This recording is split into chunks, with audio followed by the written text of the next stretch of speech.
spark growth. We're going to read And do a project. Stay tuned.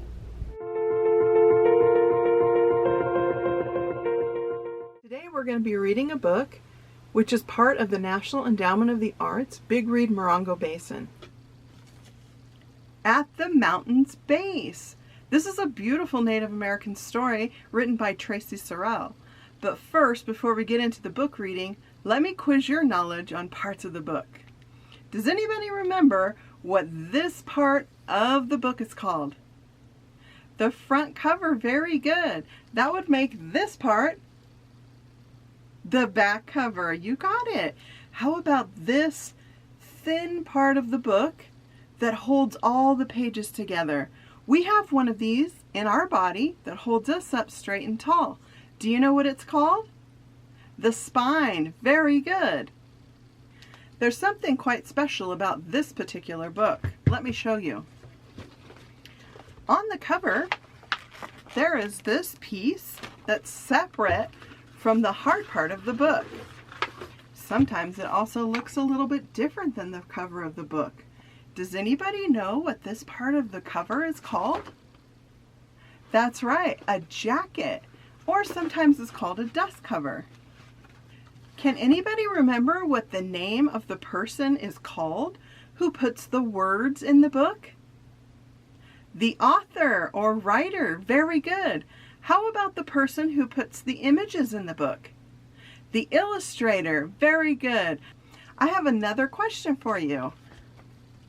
What is this item at the back of the book that has a lot of little lines and numbers? Do you know what it's called? Sometimes it's called a barcode, but there's another word. Do you remember?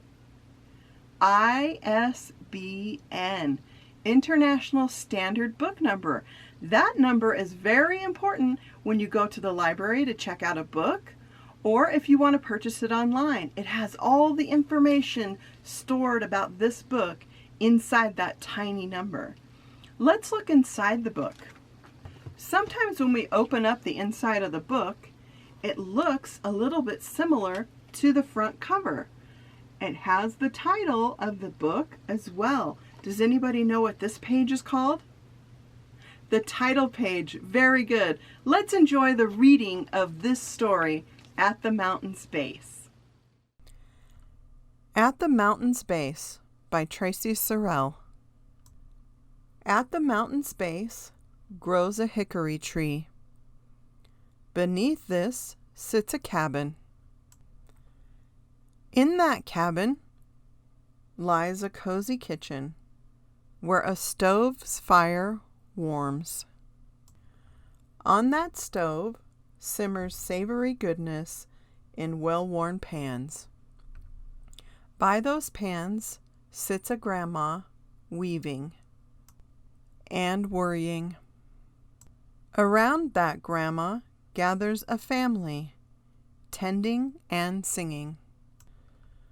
Within their song unfolds a battle, testing and demanding.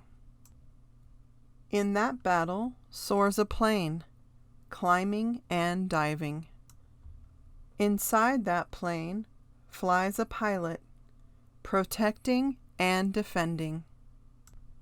Within that pilot forms a prayer, pleading for peace. Because at the mountain's base, beneath the hickory tree, sits a cabin. And in that cabin huddles a family, waiting for her return.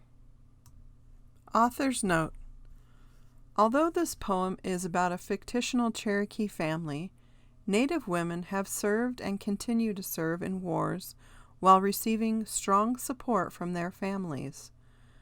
Women from American Indian and Alaskan Native nations have served in intertribal conflicts, wars started by European colonizers fighting for territories claimed in North America, and later within the United States Armed Forces.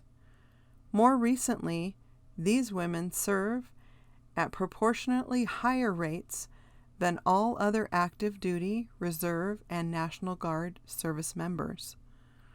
One such woman was Ola Mildred, Millie Rexroat, an Ogallala Lakota pilot.